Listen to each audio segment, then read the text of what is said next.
Buenas tardes, hermano. Por favor, vamos a ubicarnos en la primera carta a los Corintios. Vamos a estar estudiando el capítulo 1. Pero antes quiero contarles una historia. En una ocasión, una iglesia se levantó y colocó un arco en la entrada que decía: nosotros predicamos al Cristo crucificado. Nosotros predicamos a Cristo crucificado. Esta era una iglesia cuyo templo era muy amplio y muy bonito, pero que tenía pocos miembros. Eran tan pocos los miembros que fue fácil descuidar la infraestructura de la iglesia. Con el tiempo, una enredadera creció alrededor de este arco y tapó una de sus palabras. Luego se leía solamente: nosotros predicamos a Cristo. Increíblemente, tan solo con tapar esa palabra se reflejaba la realidad espiritual de esa iglesia. Más gente comenzó a ir, personas que querían escuchar sobre Jesucristo, sobre el buen hombre, sobre la fórmula práctica de cómo llevar una buena vida. Vivimos en una sociedad donde todo el mundo cree que Cristo fue una buena persona. Incluso los musulmanes consideran a Cristo como un profeta, pero como nada más. Con el tiempo la enredadera siguió creciendo y ya pronto se leía solamente: nosotros predicamos. Increíblemente más gente llegó a la iglesia y se llenó de personas con ganas de escuchar predicaciones o palabras sobre la vida cristiana, temas cristianos, historias bíblicas que de verdad entretienen muchísimo. Siguió pasando el tiempo y solamente se leía la palabra nosotros. La iglesia pasó a ser otro club, otro grupo de reunión social, donde la gente se reunía simplemente a escuchar lo que ellos querían oír. Es pertinente esta historia, ya que, como vamos a ver, es fácil desviarnos, es fácil prestar atención a temas que no son muy importantes. Y esto genera o hace que surjan problemas dentro de la iglesia, cuando en realidad hay un verdadero problema tocante hacia la humanidad, el cual en este capítulo, en este estudio, vamos a descubrir la solución a ese gran problema. Entonces vamos a ubicarnos en la primera carta a los Corintios. Vamos a leer el capítulo 1. Y nos vamos a ubicar específicamente desde los versículos 12 al 31. Antes de comenzar a tocar este tema, debemos hablar un poquito, resumir los primeros 11 versículos de este capítulo. Y comienza Pablo, como siempre, su carta saludando y presentándose a sí mismo. Continúa dando una acción de gracias a estos hermanos de la iglesia de Corintios, ya que vemos que estaban llenos de dones espirituales. Eran verdaderos cristianos, aunque se encontraban en una etapa temprana de la fe. Podían compararse con niños pequeños, que son los que más lloran y pelean. Entonces pasa Pablo a hablar de la razón por la que él les envía esta carta, por la que les escribe, y les comenta que le llegó un chisme. Bueno, no un chisme, le comentaron o le dijeron a él que habían peleas, habían contiendas, divisiones dentro de la iglesia.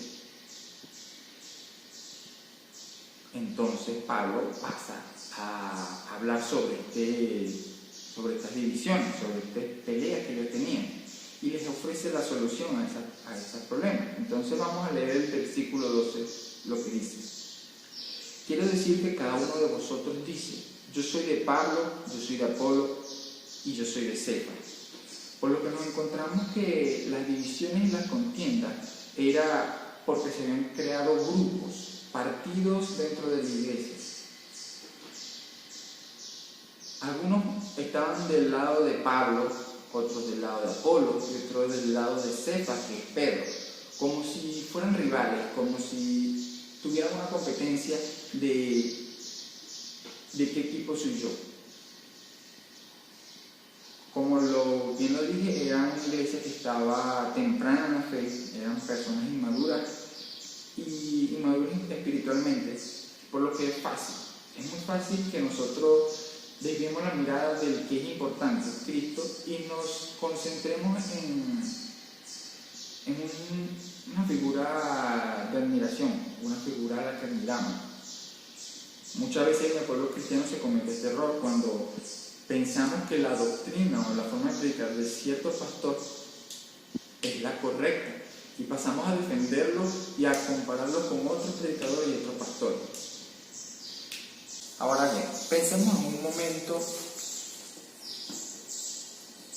en estas personas que se nombran aquí. ¿Cómo miraban los habitantes de Corintio o los miembros de la iglesia de Corintio a estos personajes?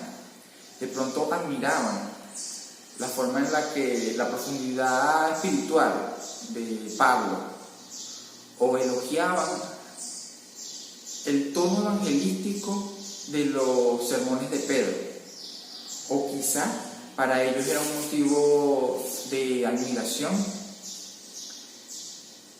la elocuencia de Apolo. Mas sin embargo nunca fue el motivo de estos grandes predicadores, de estos hombres de la fe, crear divisiones dentro de la iglesia. Ellos ignoraban, los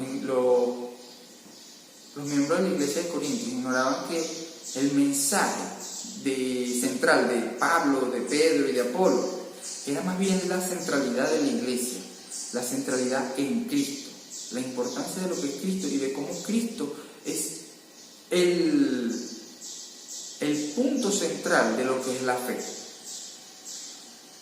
Ellos habían desviado la mirada y habían dejado de ver a Cristo como lo principal y se habían fijado en la forma, en la predicación o en las doctrinas de otros hombres. En este caso, como lo dice Pablo, Pedro o Apolo. Pero el versículo 12 nos dice que había un cuarto grupo. Este es el que nos dice: y yo de Cristo, yo soy de Cristo. Por encima se ve como si fuera el grupo correcto, el grupo en lo que estaba en lo cierto, pero este grupo no le estaba dando el centro a Cristo como lo más importante, sino que este grupo había caído en el error de creerse superior a los demás, diciendo: ustedes son del equipo de los simples hombres y nosotros somos del equipo del Señor de señores, de Cristo. Habían caído en una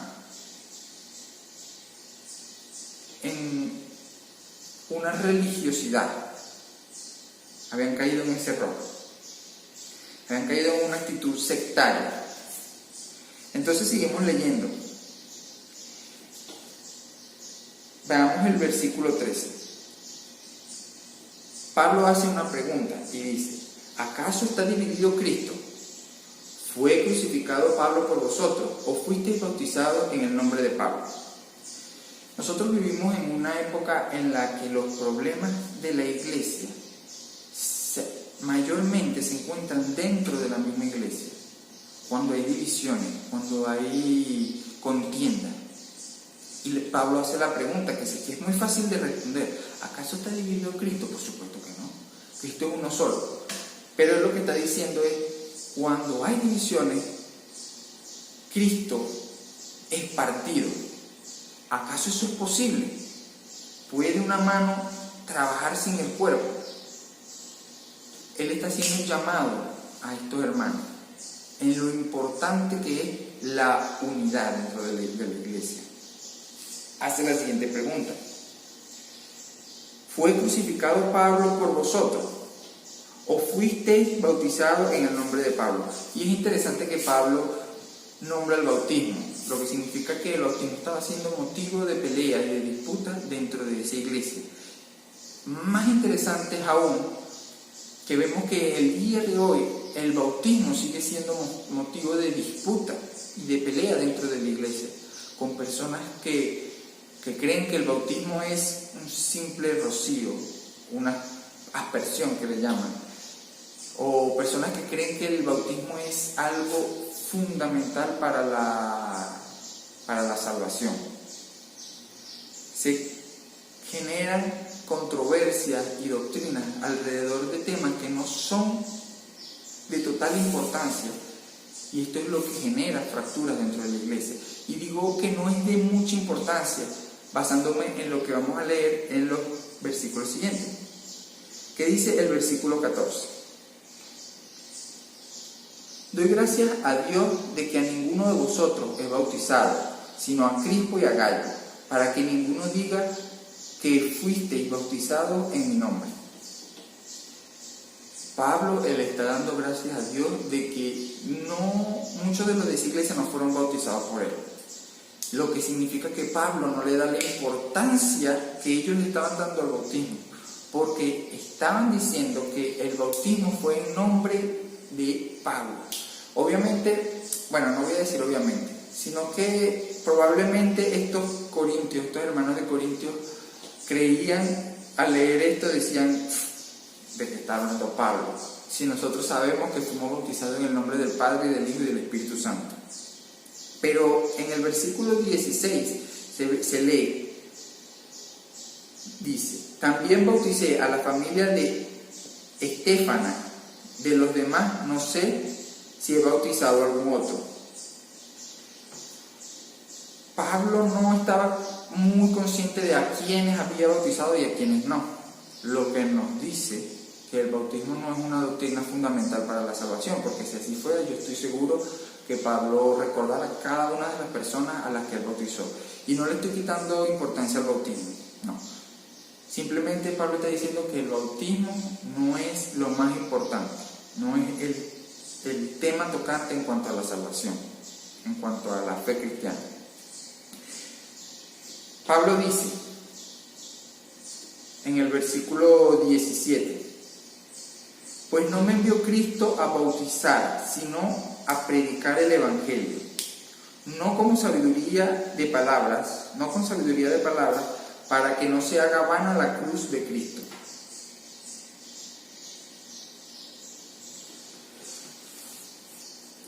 Vemos que en nuestros días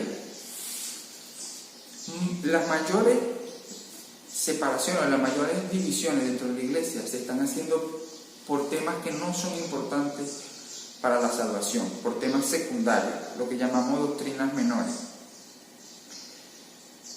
Y igualmente, de igual manera, en esta iglesia las divisiones están surgiendo por esos temas, esos pequeños temas que no eran tan importantes. Pablo hace la distinción, no me envió a bautizar al Señor, sino a predicar el Evangelio, ya que en el Evangelio es donde se encuentra la palabra de vida. El Evangelio es la respuesta al gran problema que tenemos, a los problemas espirituales y a los problemas también del mundo.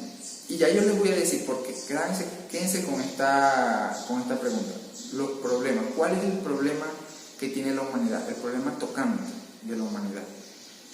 Y el Evangelio presenta la respuesta a esa pregunta.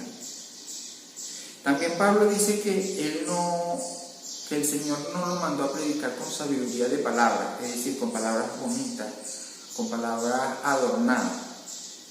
De esta manera la cruz sería vana, y es lo que les explicaba al principio. Las predicaciones, los mensajes, a veces se tornan vanos cuando queremos adornar, cuando queremos llamar, cuando queremos cautivar las multitudes, y dejamos de lado el centro de la predicación, que es Cristo. ¿Qué dice entonces el versículo 18? Porque la palabra de la cruz es locura a los que se pierden, pero a los que se salvan, esto es a nosotros, es poder de Dios.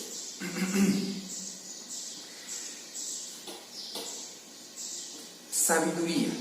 Pablo habló anteriormente palabras de sabiduría. En esta época en la que se está relatando esta epístola, en ese tiempo el mundo giraba alrededor de la sabiduría, pues los griegos estaban fascinados con un despertar filosófico que había, como más adelante vamos a descubrir en los versículos de más adelante, que para ellos la filosofía era algo importantísimo. La capacidad del hombre de razonar y de mediante ese raciocinio llegar a la resolución de muchos problemas. Pero Pablo dice que para los que se pierden, la cruz, un instrumento de tortura y que representaba la muerte, y además que era humillación para el que era crucificado, para ellos, para los que se pierden, la cruz era una total locura, una estupidez. Pero para los que se salvan, que somos nosotros, es poder de Dios. ¿Y a qué se refiere Pablo con esto? ¿De qué manera la cruz podría representar un poder para nosotros? Pablo nos mostró claramente que su predicación o su método no estaba basado en la sabiduría. Y vemos en el versículo 19, dice, pues está escrito, destruiré la sabiduría de los sabios y desecharé el entendimiento de los entendidos. ¿Dónde está el sabio? ¿Dónde está el escriba? ¿Dónde está el disputador de este siglo? ¿No ha enloquecido Dios la sabiduría del mundo? Pues ya que en la sabiduría de Dios el mundo no conoció a Dios, mediante la sabiduría agradó a Dios salvar a los creyentes por la locura de la predicación. No es que a Dios le agradó salvar a los creyentes por una predicación loca o por la insensatez de la predicación, no, es por lo que a algunos le parecía locura, el mensaje de la predicación. Y él hace la pregunta, ¿dónde está el sabio? Nosotros los seres humanos tendemos a creernos más de lo que somos, a exagerar un poco nuestros logros. Voy a citar una fracción del libro de Jaime Bruman, que dice lo siguiente, en uno de sus libros que se llama El suicidio de Occidente. Escuche lo que dice. La verdad es que el hombre se ha sobreestimado en cuanto a sus propias realizaciones. El colocar una nave espacial en una órbita a cientos de kilómetros alrededor de la Tierra requiere una buena cantidad de pensamiento y esfuerzo conjunto. Pero nosotros nos inclinamos a exagerar las cosas. Aunque a los hombres que viajan en naves espaciales a unos cuantos kilómetros de la Tierra se les llama astronautas, este es un nombre inapropiado. Los hombres no llegarán a ser astronautas, ni mucho menos cosmonautas, hasta que lleguen a viajar entre las estrellas. Y es importante recordar aquí que la mayoría de las estrellas se encuentran a varios miles de años luz de distancia de la Tierra. Alguien necesita decirle a los seres humanos que no se tomen estos logros demasiado en serio. ¿Por qué hago esta cita? Para los seres humanos es muy fácil hacerse gloria de sus pequeños logros, aunque sí requieren mucho esfuerzo y mucha preparación, siguen siendo logros vanos ante la inmensidad de lo que es el hecho de que Dios se haya hecho hombre, convivió con los hombres y se dio a sí mismo para la salvación de ellos, de los hombres. Entonces, los pequeños logros de la humanidad, aquí este autor pone que el hecho de que el hombre haya llegado al espacio es un pequeño logro para la humanidad. Estos pequeños logros de la humanidad tienden a mitigar las verdades centrales de la palabra de Dios. Dice Pablo, porque los judíos piden señales. Vamos a recordar un momento que, bueno, me adelanté un poco. Vamos a leer el versículo 22. Porque los judíos piden señales y los griegos buscan sabiduría. Pablo engloba a la humanidad en dos grupos étnicos, judíos y griegos. Los judíos aquí representan la religiosidad. Recordemos que los judíos en un tiempo tuvieron la palabra de Dios. A ellos fue dada la palabra de Dios. Pero esto no se convirtió más que en una mera ritualidad, en religión. Entonces, ellos desecharon el contenido de la palabra de Dios para enfocarse en los rituales o las prácticas que ellos habían adquirido con el tiempo. Los judíos pedían señales, pero veamos recordemos que los judíos esperaban un libertador, un Mesías que fuera un guerrero que los librara de la espada romana. Ellos hubieran estado conformes con que llegase un libertador en un corcel blanco, un Simón Bolívar, a ayudarlo. Por lo que su deseo o sus ganas de ver esta victoria, esta venganza, los cegó y no los dejó centrarse en lo que era realmente importante. Notamos que en Mateo capítulo 12, versículo 34, los judíos le pedían señal a Jesucristo, le pedían una señal. En vez de irse a las escrituras, el Señor les dice, la generación mala y adúltera demanda señal, pero señal no les será dada, sino la señal del profeta Jonás. Y les explicó lo siguiente: así como Jonás estuvo en el vientre del gran pez 3 días y 3 noches, así estará el Hijo del Hombre en el corazón de la tierra 3 días y 3 noches. Estas palabras se encuentran, como les dije ya, en el Evangelio según Mateo, el versículo 39. De manera que esta señal era la resurrección, pero ellos no la querían ver así. Ellos querían ver ese libertador, y en este mismo grupo étnico podemos representar a todas aquellas religiones, aquellas sectas, aquellos cultos que creen que por las obras, que creen que por ellos ser buenas personas pueden alcanzar la salvación. Me imagino al budista que dice: Buda dijo que para alcanzar la iluminación debo despojarme de mí mismo, despojarme de las riquezas humanas y de todo aquello que me ata a este mundo. Y viene a decirme que yo puedo alcanzar la salvación simplemente arrepintiéndome y creyendo en Él. El otro grupo étnico que aquí se menciona es los griegos o los no judíos. O sea, están los que son judíos y los no judíos. Los no judíos representan a aquellos que creen en su pensamiento, en su razonamiento.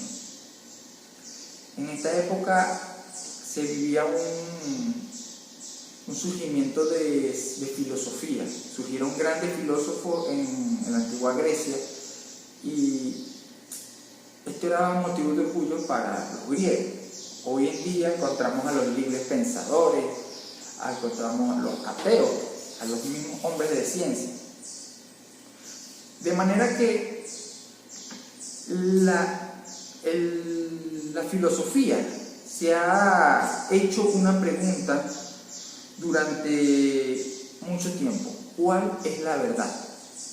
Pregunta que hasta el día de hoy no ha podido responder, pero que Pablo se lo presenta sencillamente, se lo presenta allí, en el mismo versículo 22. Bueno, vamos a leer el 22 y el 23. porque los judíos piden señales y los griegos buscan sabiduría. Pero nosotros predicamos a Cristo crucificado, para los judíos ciertamente tropezadero y para los gentiles locura. La respuesta de cuál es la verdad, cuál es esa solución a ese gran problema de la humanidad, era Cristo, era el Cristo crucificado. De manera que nos encontramos que Pablo les dice a los corintios, la división debería existir entre nosotros que predicamos a Cristo crucificado, y el mundo, el cual cree que mediante su religiosidad o mediante su sabiduría van a encontrar la verdad, o van a encontrar qué hay más allá. Dice que para los judíos Cristo vino a ser tropezadero, una piedra, un escalón, esa dificultad, porque como ya yo les decía, los judíos esperaban un libertador, y al encontrarse con este cadáver sobre ese madero, para ellos eso era irracional, era ilógico, no tenía ningún sentido. Para los griegos viene a ser una locura, porque en la antigua Grecia, en Roma, en esa época, los dioses o las deidades eran representados por figuras prominentes, hombres fuertes. Tenemos a lo que para los griegos para los romanos era Saturno, y para los griegos era Zeus, un dios fuerte, musculoso, que dominaba el rayo con sus manos. Yo vi en una película que decía que los cristianos están locos, su dios es un cadáver sobre un palo, sobre una madera. Entonces, para ellos esto no tenía sentido, este contraste que hacía. Un Dios que está crucificado, que está humillado, no tiene ningún sentido, es una total locura. Veamos entonces los versículos 24 y 26. Mas para los llamados, así los judíos como los griegos, Cristo, poder de Dios y sabiduría de Dios, porque lo insensato de Dios es más sabio que los hombres, y lo débil de Dios es más fuerte que los hombres. Entonces, los judíos hallaron en la cruz esa piedra de tropiezo. Y además Pablo les dice que a los corintios que no son los hombres importantes ni las figuras de autoridad los que Dios halló como valiosos. Nosotros a veces hacemos eco y noticia y nos alegramos ciertamente cuando un personaje famoso o cuando un político llega a los pies de Cristo, pues un alma ha llegado a los pies de Cristo, pero lo vemos como algo demasiado importante y quizás no por el enfoque correcto. Aquí vemos que el Señor está llamando a las masas, las personas normales, comunes y corrientes, así como yo o como ustedes, hermanos que me ven hoy. Dice la razón en el 28. Lo vil del mundo y lo menospreciado escogió Dios, y lo que no es para hacer lo que es, a fin de que nadie se jacte en su presencia. Ni usted ni yo tenemos nada de qué sentirnos orgullosos, nada de qué jactarnos, ni menos ante Dios, pues todo lo que nosotros tenemos o todo lo que nosotros somos es malo en sí mismo, puesto que nuestra naturaleza está caída. Por sí mismo el hombre no puede llegar a Dios, ni quiere hacerlo. Mas la gracia de Dios es la que nos abre los ojos y los oídos para escuchar esta palabra de verdad, lo que es el Evangelio, lo que es Cristo. Continúa el 29 diciendo, el 30, mas por Él estáis vosotros en Cristo Jesús, el cual nos ha sido hecho por Dios sabiduría, justificación, santificación y redención. Por Dios, solamente por Dios es que nosotros podemos ver a Cristo como la solución de todos los grandes problemas de la vida. Los religiosos y los intelectuales se encuentran con un problema, y es que no pueden encontrar la verdad. La solución es Cristo. Nosotros, el pueblo cristiano, nos encontramos con muchos problemas a diario, problemas doctrinales, problemas con los hermanos en la fe, problemas en cuanto a tomar decisiones dentro de la iglesia. Pero la solución es esta: Cristo, el cual nos fue dado por Dios para hacer eso, para hacer sabiduría. La sabiduría es Cristo. Justificación, pues Él nos hace justos. Santificación, pues Él nos aparta del pecado, solo Él. Y redención, es el único que nos lleva de nuevo al Padre. Vemos entonces en el versículo final: para que, como está escrito, el que se gloría, gloríese en el Señor. Nuestro único motivo, le dice el hermano Pablo a los corintios, el único motivo de gloria que ustedes deberían tener es Cristo. No deberían gloriarse ni en Pablo, ni en Pedro, ni en Apolo. Su único motivo de gloria es Cristo. Y esta pregunta se la hago yo a usted, hermano que me escucha hoy. ¿En qué se gloria usted? ¿De qué se enorgullece usted hoy? ¿De su posición, de su intelecto, de su carácter? O quizá lo enorgullece sus títulos, lo que usted ha logrado alcanzar con su esfuerzo y con sus propias manos. ¿Qué le enorgullece a usted hoy? Usted no debe o no puede enorgullecerse de nada, ni yo tampoco, pero podemos enorgullecernos, podemos jactarnos de Cristo, podemos gloriarnos de Cristo. Es mi deseo que usted pueda recibir al Señor, pueda aceptar la obra que Él hizo por usted en la cruz, y así su vida pasará a otra dimensión. Su vida tendrá otra perspectiva, la perspectiva de la vida eterna. Muchísimas gracias.